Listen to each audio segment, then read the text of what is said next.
नमस्कार। आज हम बीए प्रथम वर्ष कला हिंदी साहित्य के प्रथम प्रश्न पत्र के अंतर्गत छंद विधान के विषय में जानकारी प्राप्त करेंगे। छंद विधान के संदर्भ में सबसे पहले हम छंद क्या है ये जानने का प्रयास करेंगे प्रस्तावना के अंतर्गत। छंद शब्द संस्कृत भाषा का है जिसकी उत्पत्ति छदि धातु से हुई है, जिसका अर्थ है प्रकाशित होना या छादन करना।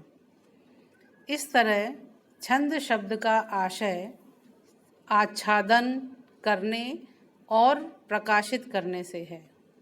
काव्य में विचारों को छंद आच्छादित किए रहता है और उनको अर्थ गौरव प्रदान करते हुए प्रकट भी करता है। छंद विचारों को कम से कम शब्दावली में व्यक्त करने का माध्यम है, जो अभिव्यक्ति को सारगर्भित बनाता है। इसलिए यह काव्यशास्त्र का महत्वपूर्ण अंग है। भक्तिकाल और रीतिकाल में कवियों ने छंदोबद्ध रचनाओं की ओर विशेष ध्यान दिया था, किंतु आधुनिक काव्य में मुक्त छंद का प्रचलन रहा है। फिर भी उसमें एक आंतरिक गति और लय तो बनी ही रहती है। अब हम जानेंगे कि छंद क्या है, परिभाषा उसके बारे में कि छंद किसे कहते हैं। जिस रचना में मात्रा, वर्ण, गति, यति और चरण के अंत में तुक का ध्यान रखा जाता हो उसे छंद कहते हैं। अतः छंदोबद्ध रचना उसे कहेंगे जिसमें कुछ निश्चित मात्राओं या वर्णों का विशेष रूप से ध्यान रखा जाता है।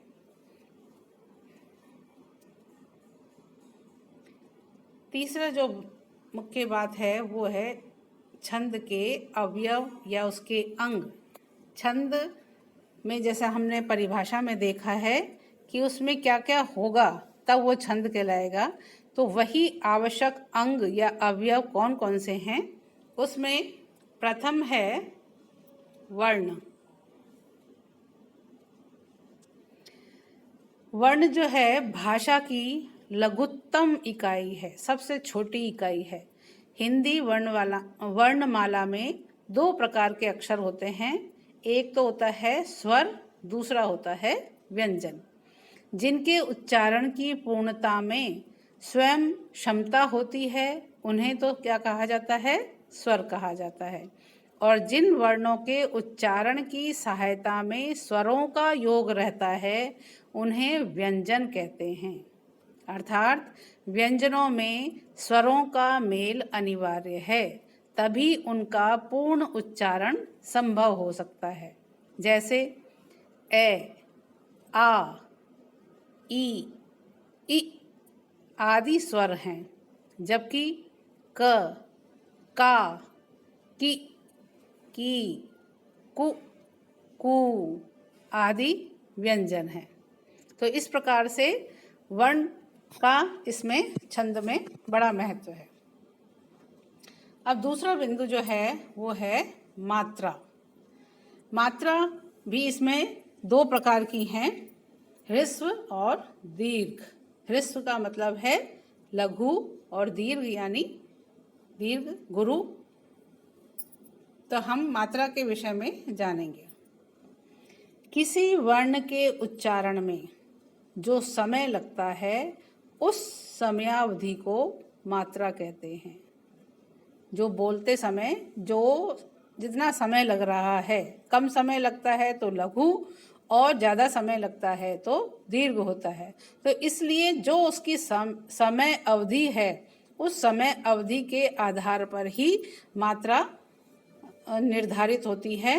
तो इसलिए किसी वर्ण के उच्चारण में जो समय लगता है उस समय अवधि को मात्रा कहा जाता है। ये मात्राएं दो प्रकार की हैं। एक तो है ह्रस्व, जिसे हम लघु कहते हैं, और दूसरा है दीर्घ यानी गुरु। ह्रस्व जो है उनके उच्चारण में कम समय लगता है, इसलिए इनको ह्रस्व वर्ण कहते हैं। इसे छंद शास्त्र में लघु मात्रा कहा जाता है। इसे स्पष्ट करने के लिए लघु वर्ण के ऊपर पूर्ण विराम का चिन्ह लगाया जाता है। जैसे हम कहते हैं कमल, तो कमल जो है उसके ऊपर क के ऊपर पूर्ण विराम आएगा, म के ऊपर पूर्ण विराम का चिन्ह आएगा और ल के ऊपर भी पूर्ण विराम का चिन्ह आएगा। तो इस प्रकार से यहाँ पर है ये लघु, यानी कि जो ह्रस्व मात्रा है वो यहाँ लगेगी। ये हिंदी में लघु मात्राएं जो होती हैं वो इनकी गणना एक मात्रा के रूप में होती है। तो ये मात्रा किस प्रकार से लगती है? अ पर जो है वो लगेगी लघु मात्रा, छोटी ई जो है उसके ऊपर भी लघु मात्रा, छोटा ऊ जो है उसके ऊपर भी लघु मात्रा, और री जो है उस पर भी लघु मात्रा, और री ल में र मिला हुआ है, जैसे पृथ्वी का र होता है वो र लगा हुआ है, तो उसमें भी जो है लघु मात्रा ही लगती है। उसके पश्चात है दीर्घ मात्रा। दीर्घ मात्रा में जिन वर्णों के उच्चारण में अधिक समय लगता है उन्हें हम दीर्घ मात्राएं कहते हैं, और इसकी गणना के लिए एस का निशान जो होता है वो निशान लगाया जाता है या चिन्ह जो है प्रयुक्त होता है, और इसमें दो मात्राएं गिनी जाती हैं। जैसे आ में लगेगा गुरु, गुरु का चिन्ह लगेगा। बड़ी ई, बड़ा ऊ, ए से एड़ी, ऐ से ऐनक, ओ से ओखली और औ से औरत, अंग से अंगूर और ऐ का, ये इन सभी में ही दीर्घ मात्राएं लगेंगी। इसी प्रकार से जो व्यंजन है उनमें जब ये मात्राएं जुड़ जाती हैं, संयुक्त हो जाती है, तब भी वहाँ भी ये दीर्घ मात्रा ही लगती है। जैसे क में आ की मात्रा लगाई तो का बन गया, इसलिए ये गुरु हो गया। इसी प्रकार से की, बड़ी की मात्रा, तो उस पे भी ये की हो गया। फिर कु, जो बड़ा ऊ है उस पे लगाई मात्रा क पे, कु, तो वो भी गुरु हो गया। क में ए की मात्रा लगाई तो वो भी गुरु हो गया।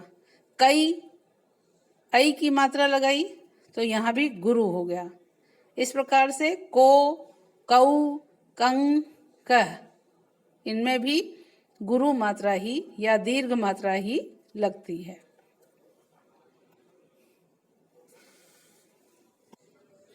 इसके अतिरिक्त संयुक्त अक्षर जहाँ होते हैं, संयुक्त वर्ण के पहले वाला जो वर्ण होता है वो गुरु ही होता है। संयुक्त वर्ण जैसे होगा तो वहाँ पर उससे पहले वाला जो वर्ण होगा वो स्वतः ही वहाँ पर क्या इस्तेमाल होगा?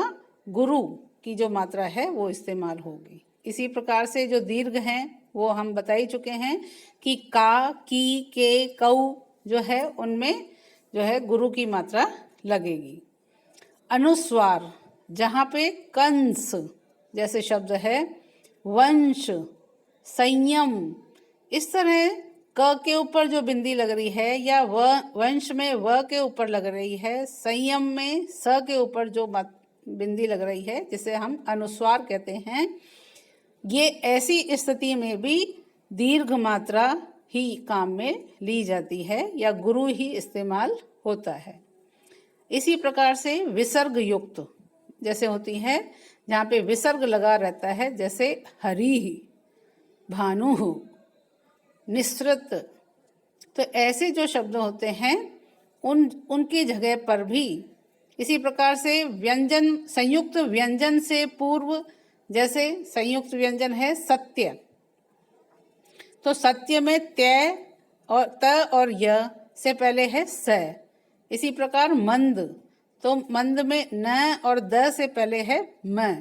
तो ये जो इधर स है, सत्य में स जो होगा वो गुरु हो जाएगा, इधर मंद में म है वो गुरु हो जाएगा, लघु होते हुए भी गुरु हो जाएगा। इसी प्रकार से हलंत, हलंत जब होता है तो उस व्यंजन से पूर्व क्या होता है, वो भी जो शब्द है, जो वर्ण है वो क्या हो जाएगा, गुरु हो जाएगा। जैसे महत, महत में त में हलंत लग रहा है तो है जो है वो क्या होगा, गुरु बन जाएगा। इस तरीके से गुरु की मात्रा जो है इन इन स्थितियों में प्रयुक्त की जाती है। इसके अलावा चंद्र बिंदु, जहाँ चंद्रमा बना हुआ है और उसके साथ एक अनुस्वार लगा हुआ है तो वो चंद्र बिंदु कहलाता है। तो ऐसे जो युक्त वर्ण होते हैं उनकी मात्रा में फिर वहाँ कोई अंतर नहीं पड़ता है। जैसे हंसी, हंसी में जो है वो क्या है, लघु का लघु ही रहेगा, क्योंकि है तो वहाँ लघु मात्रा ही लगनी है तो वो लघु ही रहेगा। इसी प्रकार से संयुक्त व्यंजन से पूर्व का लघु वर्ण तभी गुरु माना जाएगा जब उसे पढ़ने में उस पर जोर पड़ता हो। जैसे मान लीजिए देश प्रेम है तो देश श पे जोर पड़ रहा है तो इसलिए यहाँ पर श क्या हो जाएगा, गुरु हो जाएगा। संयुक्त अक्षर के पूर्व वर्ण में गुरु मात्रा लगती है। संयुक्त अक्षर से जो पूर्व का वर्ण है उसमें गुरु मात्रा लगती है, चाहे वह पूर्व वर्ण लघु हो या गुरु हो, चाहे वो लघु या गुरु कुछ भी हो सकता है वो वर्ण, लेकिन यदि वो संयुक्त अक्षर से पूर्व है तो वो गुरु मात्रा ही वहाँ पर लगेगी।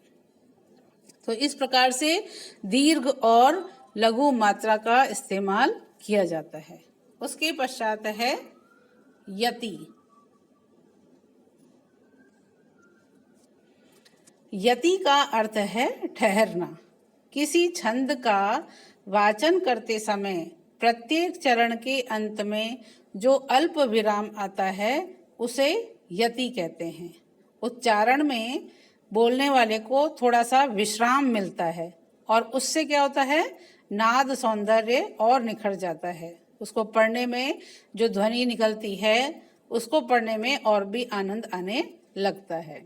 इससे श्रोता के लिए अर्थ बोध भी सुगम हो जाता है। यानी जिस ठहर ठहर करके जहाँ जहाँ विराम देना है, इस तरीके से उचित जगह पर विराम दे करके, यति दे करके जब हम किसी पंक्ति को पढ़ते हैं तो उसके अर्थ को हम आसानी से समझने लगते हैं। जैसे श्री गुरु चरण सरोज रज, यहाँ हमने यति दे दी रज के बाद। निज मन मुकुर सुधार, इस तरीके से। इसी प्रकार से तारे डूबे तम टल गया छा गई व्योम लाली, ये है यति। मतलब जगह जगह पर जहाँ आवश्यकता है वहाँ पर रुकना, ठहरना और फिर उसको वाचन करना ताकि उसको, उसके अर्थ को हम आसानी से समझ सकें। उसके पश्चात है गति।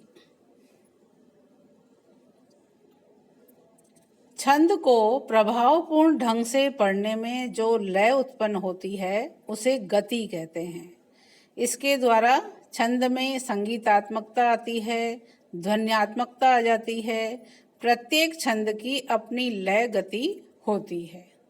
जैसे हमने पढ़ा, तारे डूबे तम टल गया छा गई व्योम लाली, तो यहाँ पर हमने उसको बड़े प्रभावपूर्ण ढंग से पढ़ने के लिए लय उत्पन्न हुई है कि तारे डूबे तम टल गया छा गई व्योम लाली। ये गति है, इसमें संगीतात्मकता भी आती है और ध्वन्यात्मकता भी आती है। तो इस प्रकार से उसमें एक लय बनी रहती है, गति बनी रहती है। इसके पश्चात है चरण।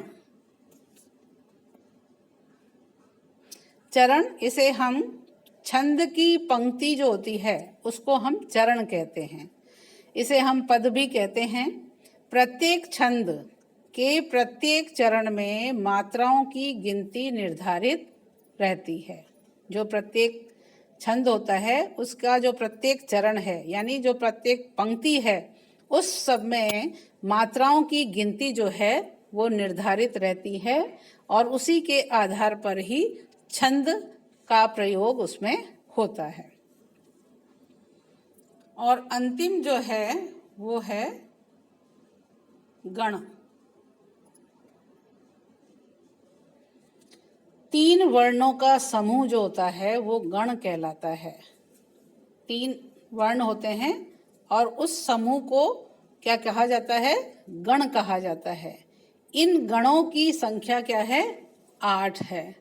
8 कौन कौन से गण है? अब हम एक सूत्र के माध्यम से इन गणों को जानने का प्रयास करेंगे कि कैसे ये गण बनते हैं। जैसे य मा ता रा ज भा नस लगा, ये तो सूत्र है जिससे हम ये गण बनाते हैं। अब ये गण कैसे बनते हैं इसे हम देखेंगे। यगण बनाना है हमें तो य माता यानी य में लघु, माँ जो है वो हो गया गुरु और ता हो गया गुरु। इस प्रकार से यगण में कौन कौन सी मात्राएं लगेंगी? लघु, गुरु और गुरु, लघु, गुरु और गुरु। इसी प्रकार से मगण, मगण में हम जो मात्रा लगेंगे वो कैसे बनेगी? मा ता रा मगण में। तो मगण में माँ भी गुरु हो गया और ता भी गुरु हो गया और रा भी गुरु हो गया। तो इसलिए यहाँ पे मगन में तीनों गुरु आएंगे। इसी प्रकार तगण, तगण में ता रा ज, तो तगण में मात्रा कौन सी लगेगी? गुरु, गुरु और लघु, गुरु, गुरु और लघु। इस प्रकार से तगण बनेगा। इसी प्रकार से रगण, रगण बनाना है तो रा ज भा, तो इसमें रा का मतलब हुआ गुरु, फिर ज का मतलब हुआ लघु और भा का मतलब हुआ फिर गुरु। तो इसलिए गुरु, लघु, गुरु, ये हो गया रगण। अब है जगण। जगन बनाने के लिए ज भा न, ज भा न, तो इसलिए यहाँ पर जब हम जगन की मात्रा बनाएंगे तो क्या आएगा?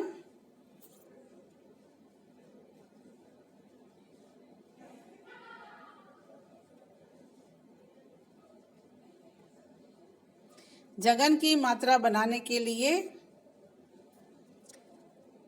लघु, गुरु, लघु, लघु, गुरु, लघु, तो इसलिए जगन में आ गया लघु, गुरु, लघु। उसके पश्चात भगण, भगण, भगण जब बनाएंगे तो आएगा गुरु, लघु, लघु। भगण में गुरु, लघु, लघु। उसके पश्चात भगन के बाद नगण, नगण, नगण में लघु, लघु, लघु, तीनों लघु हैं। नगन में तीनों लघु हैं। इसके पश्चात सगण, सगण में आएगा लघु लघु गुरु। सगण में लघु लघु गुरु, ये सगण बनेगा। और जो अंतिम है, क्योंकि इसके बाद लगा में इसके बाद यगण नहीं बन सकता है, तो इसलिए यहाँ तक अंतिम सगण मान लिया जाता है। तो इस प्रकार से 8 जो हैं, अंत में जो बचता है एक लघु और एक गुरु बचता है। एक लघु और एक गुरु बचता है, बाकी उसके बाद जो पहले हैं वो 8 यगण है। तो इस प्रकार से हम यगण को जो सारे गण हैं उनको हम आसानी से समझ सकते हैं इस सूत्र के माध्यम से। अगले अध्याय में हम छंदों के प्रकार और छंदों के विषय में जानकारी प्राप्त करेंगे। तो आज के लिए इतना ही। धन्यवाद।